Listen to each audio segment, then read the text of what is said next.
All right, so it's dark now. The wind is still really whipping out here.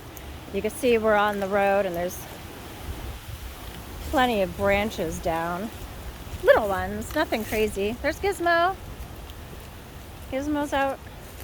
Go run around a little.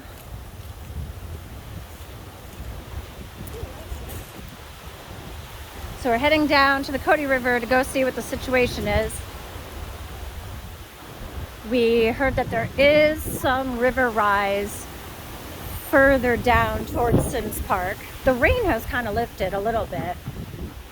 It's not pouring here so much anymore. Oh yeah, we're definitely up now. I'm gonna try to get you a little bit closer so you can see that the river is coming up.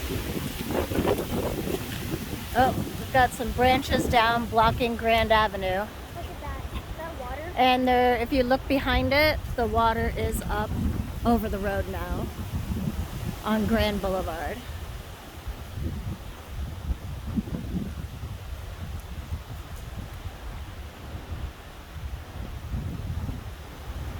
So Grand Boulevard is now impassable. The river is rising.